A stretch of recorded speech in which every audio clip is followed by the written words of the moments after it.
teg ci aw lay ni mbir mi dafa am li nga ni ñu tuddee principe de rotation nga xam dañu wax ni Amérique latine ci boppam ñoom ñoo daal di war a aaye loolee nag kon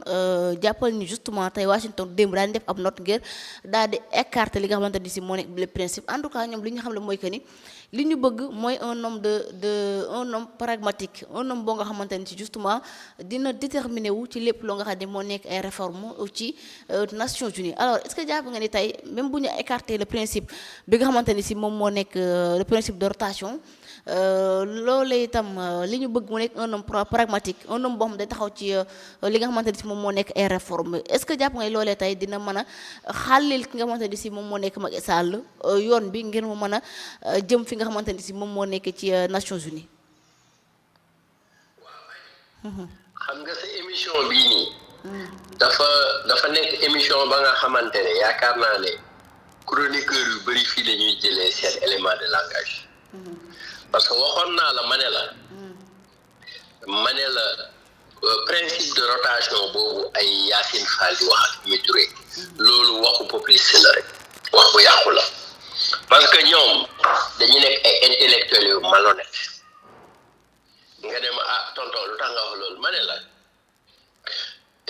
boo xoolee diggante Kofi Annan ak kii ñuy wax Boutros Ghali nekk égyptien parce que Boutros Ghali dafa ñëw nekk un égyptien bi mu ñëwee mu def benn mandat ki ko remplacé kan la c'est pas un africain c'est pas un Ghanéen qui s'appelle Kofi Annan nekk un de teint noir moo remplacé kii di Boutros Ghali xam nga ñoom muy Yacine Fall muy Mimi Touré su dee ñoom dañuy nelaw ñun dañoo jaay suñu nelaw wala boog moi je dis que man nelawuma ndax man je suis le premier sénégalais le premier républicain man Sarr maa njëkk a génn après bi nguur gi jëlee 2024 je suis la première personne bu génn damay teg modestie fële ma wax ak sénégalais ñu dégg maa njëkk a génn ci réseaux sociaux yi laaj ko Cheikh dina la ko confirmer la maa njëkk a génn ci réseaux sociaux yi wax ne Sénégal ñu ngi doog a am problème ci laa créé bienvenue les dégâts et li ma leen waxoon yëpp dinañ koy dund actuellement Yérim Seck après man la wax ne dinañ leen wax ba ngeen tooy xepp te duñ fi def dara parce que man maa njëkk a wax ne ñii dinañ dugal Sénégal ci guuta ga nga xamante ne en 2029 on aura 4 présidents pour mun cee génn qu'est-ce que ça veut dire en 2029 on aura un président ba nga xam ne élu par le peuple mais dinañ am au moins 3 ya nga xamante ne dinañ jàppale ce président là pour ñu mën a génnee Sénégal ci guuta gi ñu war a dugg en 2029 léegi nag qu'est-ce que je veux dire par là Washington su toogee ñuy wax balise le terrain à Macky Sall est-ce que xam nga aji ma wax la benn affaire muy lan man duñ may nettali man damay fekkee man damaa toog nee naa la xam nga fii laa la ko waxee sa émission nee naa la damaa toog à Munich président Macky Sall toog li ñu séparé man ak moom motul 1m50 mu toog jënd su ma juumul jour boobu mu ngi jënd latte macchiato man ma jënd café ñun ñi fa toog yëpp mu ne ñu commandé leen li ngeen soxla jigéen ñi commandé ay latte macchiato ñi ay cappuccino ay ainsi de suite café ainsi de suite nangam jus ndox nangam ñu toog j'ai jamais vu un président Macky Sall keroog aussi à l'aise détente muy waxtaan ak ñun la question de l'ONU est venue là-bas mais c'est pas Macky Sall moom moo dem mu ne ONU tak damaa soxla ngeen def ma candidat déedéet du Macky Sall moo dem Union africaine ne damaa soxla ngeen def ma candidat déedéet ñoom ñoo xam ne c'est l'homme de la situation c'est l'homme du moment Macky Sall actuellement yow dégg nga ko aji parce que yow kàngam bu am xam-xam bu ne invité nga ko sa plateau bi pour rek ma résumer lépp boo invité ku mel ni Mamadou Djigo ci sa plateau mu toog ka nga xam ne il a accompagné le président 12 ans en tant qu'ingénieur ka nga xam ne moom moo defar cartographie Sénégal yépp mu xam ne Sénégal lii la soxla ainsi de suite nañ ko defar ka nga xam ne tey jii nii bu ko neexoon bi nguur gi jeexee mu dem Nations Unies wala mu dem FMI wala mu dem feneen liggéey fa donc kooku bu toogee yow sa plateau wax la rek man saa su ma la waxee sax amatul sens parce que moo ma ëpp parole ci côté boobu noonu parce que moom moo demoon jàngi loolu man je ne suis pas un ingénieur donc kooku bu toogee mu wax la rek yaakaar naa wax ji tëju na c'est-à-dire nag les journalistes il faut que chaque jour ñu alimenter seeni page moo tax peut-être des fois nga invité ma des fois nga invité ku mel ni Ablaye Ndiaye des fois nga invité Kandé des fois nga invité institut moom aussi c'est nangam waree fa mais carte gi wasaana bu yàgg tani bi wasaana Macky Sall du moom moo dem mu soxla déedéet Nations Unies le monde l'Afrique ñoom ñoo soxla une personne qui s'appelle Macky Sall une personne ba nga xam ne am na grandeur am na hauteur bu toll ni Macky Sall pour génnee le monde actuellement ci guuta gi mu nekk et loolu il l'avait fait en tant que président de l'Union africaine aji delluwaatal nga xool archive yi bi Macky Sall nekkee président de l'Union africaine période boobu dafa amoon benn crise bu grave bu fi amoon ba nga xam ne mënoon na dem ba tudd crise alimentaire parce que période boobu noonu Russie dafa tëj blé bi nga xam ne dafa war a jógee Ukraine pour jaar fi muy war a jaar pour dem servir le monde arabe Allemagne bi ma nekk ak Afrique États-Unis nga xam ne le monde mënoon na am crise alimentaire mais pourtant moom moo jógee Afrique un teint noir ñuul kuk avant muy dem il y avait la très longue table de Macron chaque jour ma répété ko ci émission bi fii une table de 6 mètres et pourtant bu dee Covid 1,50 m rek lañ waxoon barrière bi mais table de 6 mètres lañ ko tegal mais Macky Sall quand il est venu pour daf ko nuyu loxoog loxo làkk français ak moom ba pare yóbbu ko dëkk bi nga xam ne fa la yaayam dëkk moom Poutine kon nga xam ne l'homme dañ ko respecté dañ ko jox cër et Poutine fait partie des 5 yi nga xamante ne ñoom ñooy 5 yi nga xam ne ñoom la ñuy ooyee ñoo am droit de veto parce que y a les États-Unis il y a la Russie il y a la France il y a Chine et il y a la Grande-Bretagne mais bu ko Poutine joxee boobu doole mais kii di Joe Biden à l'époque c'était le président des États-Unis à minute fii nii ci sommet bi fi amoon mais dafa ñëw boo xoolee boo demee ci Google nga tapé Macky Sall Joe Biden nga xool photo bi ñu def ak moom les gens respectent le président Macky Sall avant ay affaire ONU di ñëw donc ONU bu ñëwee ñoom ñoo dem ñu ne kat depuis que ñu nekk fi ba léegi on a trouvé un Africain un musulman un Sénégalais ba nga xamante ne mën na génne le monde ci situation bi ñu nekk et il s'appelle Macky Sall léegi nag ñu dem nag xam nga diplomatie dafa laajul ay ñëw di saraxu ak di sukk ay oom ak di ñaan déedéet la diplomatie est plus grande que ça et part au-delà de ça donc nag ñoom dem nañu ñu gis président Macky Sall par kanalu suñu frère boobu noonu nekk le président burundais ma koy ñaanal di ko ñaanal yàlla na ko fi yàlla yàggal te mu ànd ak wér ak wérle parce que wax ci sa mbaaxuwaay dara du wàññi sa mbaax dara le fait que mu choisir président Macky Sall mais terewul mu nekk président Burundi ba tey mais day yëkkati ay maqaamam la nga xamante ne Diomaye waroon na ko def wala Sonko président Burundi man ma lay wax Hakuna Matata waaw man saa je te dis Hakuna Matata waaw xam naa ne bu dégloo émission bi dina xam lan la ñuy wax parce que xam nga ay républicains yi duñu dem di waxantu ñoom dañuy jàng lépp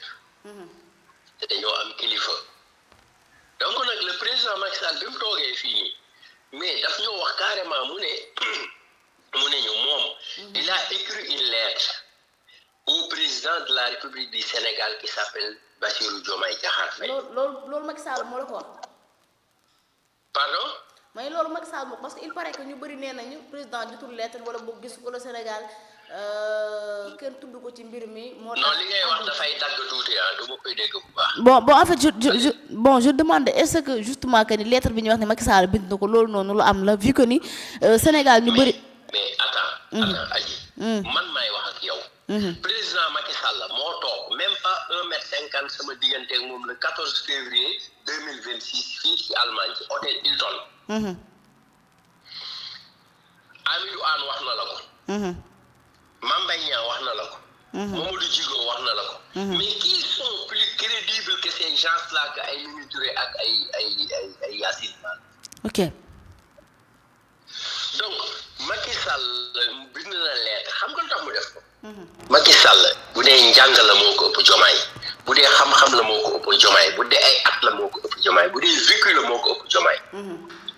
mais il l'a fait parce que Macky Sall c'est un républicain. xam nga toog naa fi benn jour sa émission ma ne la.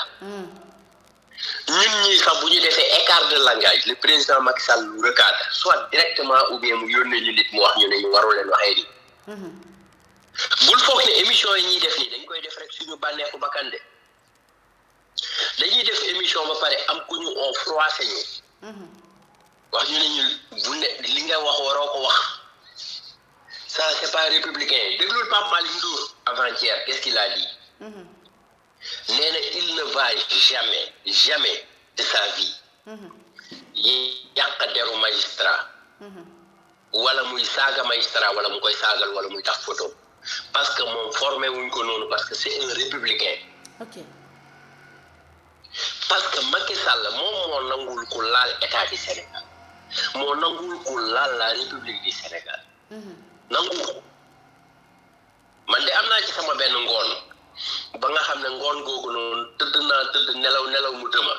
ma toog une semaine mënumaa nelaw ndax daf ma oo mu ne ma jox naa la jër trop mais lii bés bu amaatee wala lu mel nii keroog ngay pare ci man keroog laay pare ci yow te man lépp ma gënal Macky Sall merem billahi lépp moo ma gënal Macky Sall merem te nii la ma ko waxee aji ndeysaan dama war a jël oto demain pour delluwaat fi ma jëm mais li ma lay wax bu ci deñee yàlla naa këpp ci oto bi ma dee Macky Sall kontaanul ci nit kuy toog di wax dara ci république du Sénégal wala état du Sénégal c'est un républicain. ok. Macky Sall booy ànd ak moom da ngay ànd ak moom ci yar ak ci teggin ak ci respecter les institutions. ok. tel que le président de la République tel que l'état du Sénégal tel que la République du Sénégal. d'accord mais ñun amaguñu woon temps justement wala boog l'occasion amuñu ko woon pour waxtaan ci li nga xam ne moo nekk grand oral bi Macky Sall def keroog le 22 bii di passé grand oral bi aussi naka nga ko gisee ndax si je me trompe pas bokkoon nga ci ñi nga xamante ni si ñoom Mamadou Djigo Mame Mbaye Niang entre autres ñu bëri gis naa leen ñu demoon New York justement ngir fekkee ji li nga xamante ni si moom moo nekk mbir et yow aussi j'espère que yaa nga fa woon ngir ngeen teewee li nga xamante ni si moom moo nekk grand oral bi naka nga gisee la posture de Macky Sall. xam nga grand oral u Macky Sall. les gens l'appellent grand oral man je ne suis pas d'accord. ce mot-là vraiment ça me dérange même beaucoup ma sax kuy wax grand oral. ok Macky Sall était parti. à une personne ba nga xamante ne. li nekkoon ci moom di nelaw ay ati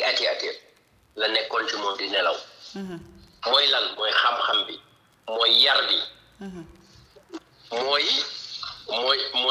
mooy vraiment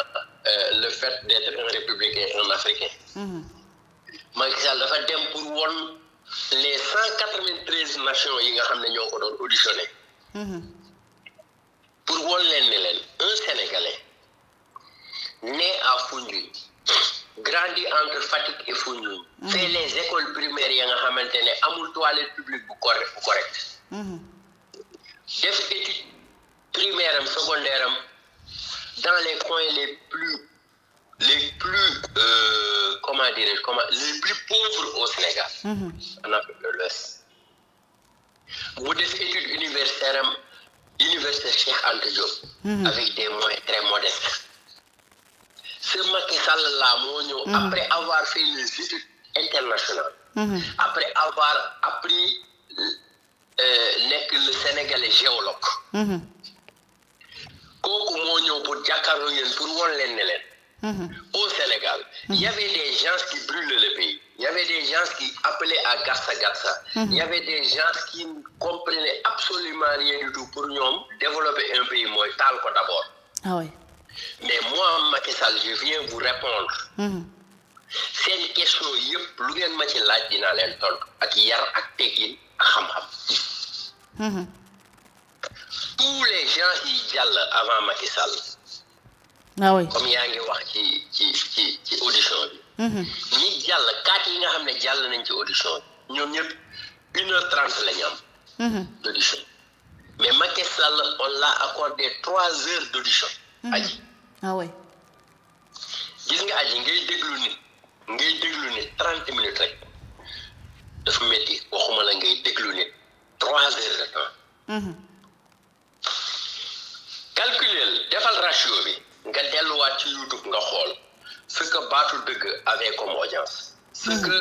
Diaspora News TV avait comme audience ce que Live Sénégal avait comme audience ce que la chaîne onusienne avait comme audience et les autres c'est comment il s'appelle la chaîne de Maïmouna Ndour Faye là 7 TV xaw ma naan 7 TV avec Public SN ainsi de suite Sen TV nangam whatever avec les petits tiktokers là yi nga xam ne doon nañ ci seen audience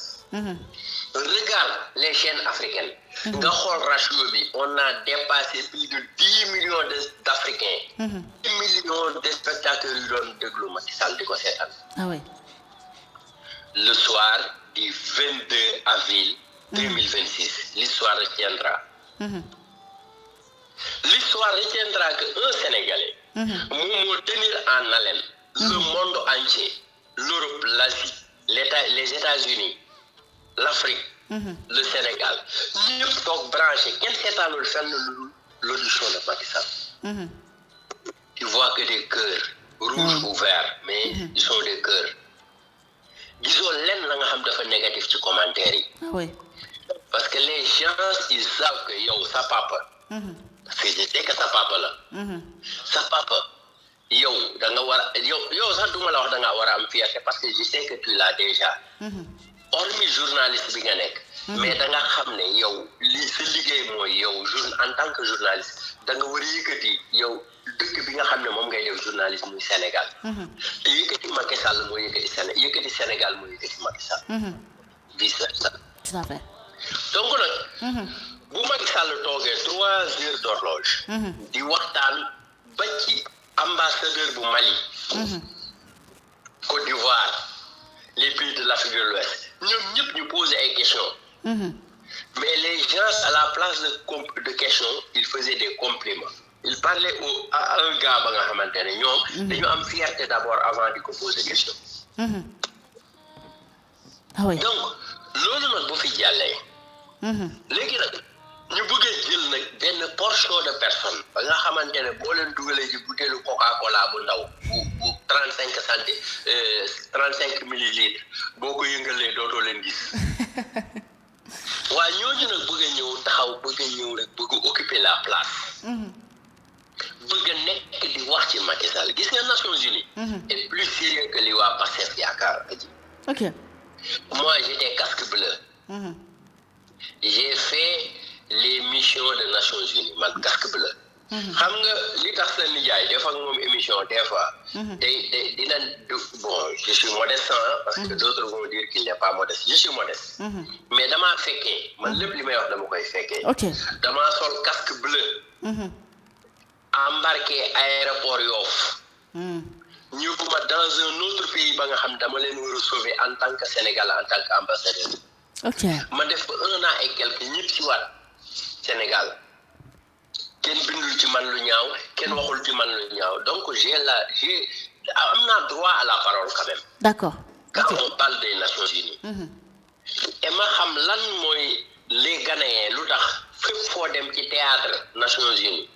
fépp foo dem fa nga xam ne am na des militaires yoo xam dañu fa représenter les Nations Unies dans ce monde tu vas avoir des Ghanéens lan moo tax Kofi Annan quand il est venu il n'a pas trouvé de pétrole ni de gaz ni de zircon ni de fer au Ghana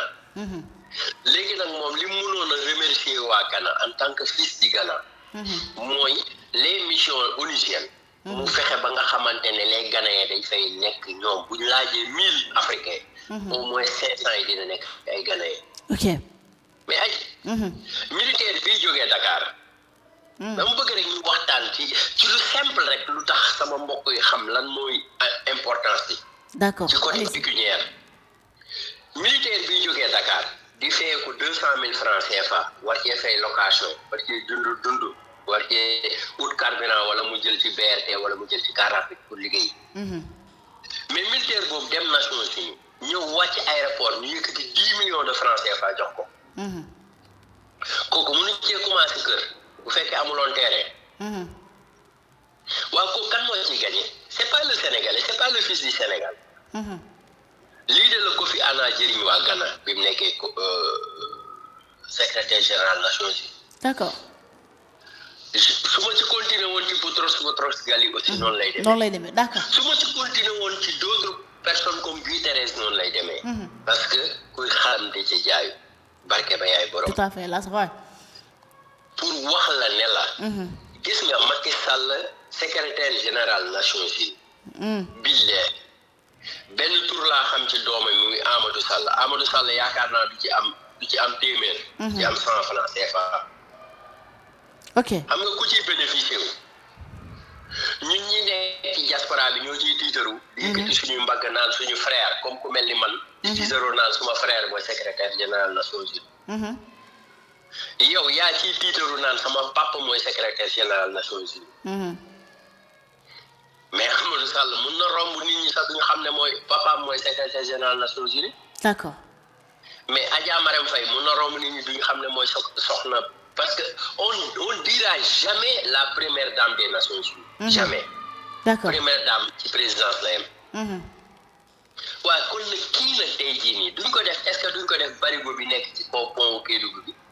fees dell ak diwlin barigo boobu boo ko demee ci pant bi nga teg ko fa mais bëgg ko téye nag ne non man kan maa diggee woon mais dama koy téye mais est-ce que doo ànd ak barigo bi téye waaw bàyyi barigo bi mu wàcc ndànk waaw bien moo tane de waaw loolu la Baaba Maal wax nag mu ne taal bu yàlla taal mais nga sotti ci mat moo gën nga koy jéem a fay ok Macky Sall est aimé par les Ivoiriens Macky Sall est aimé par les Burkinabés les vrais il est aimé par les Maliens ñun ñi nekk ci diaspora bi ñoo leen koy wax man sa nijaay maa la koy wax man mi nga xam dama bokk ci panelu panafricain yi les Africains ils aiment le président Macky Sall d'accord ok gis nga ma terminé fii man damaa war di fay Macky Sall chaque weer bu dee ma fay ah bon wéew ko xaalis te bu ma amoon numéro wéefam wala Orange Money billaay chaque weer ma wéew ko wala ma Orange Money lu tax parce que il fait ma fierté daf ma tiitar la suba dañuy am benn fête fii bu mag bu ñuy def fii je serai un peu en retard mais su ma fa ñëwee mais africain yi ma fay gis xam nga ni ñu may wooyee Macky Sall billahi gis nga fierté boobu ma am man sama bopp man dama war ci fierté boobu ma am à travers Macky Sall li tax ñu may tuddee Macky Sall fii man dama war di fay Macky Sall chaque weer bu dee ma fay ko man dama ko war di Wave wala ma koy Orange Money ah oui te képp ku am numéro Wave Orange Money Macky Sall wala Wave wala Orange Money na ma ko jox man ma def ko li allemand di wax down off track yéen ngeen koy wax virement irrévocable ba nga xam ne chaque weer bu dee dinaa ko Wave wala Orange Money c'est important parce que non c'est très important plus que important même foofu lañu war a toll suñu diggante ak Macky Sall mais waruñ toll ci ay diw moo ne lii diw moo ne lii mais so what ils ont dit qu'il sera jamais candidat mais il l'est ils ont dit qu'il sera jamais devant les Nations Unies il était devant les Nations Unies avec 3 heures d'horloge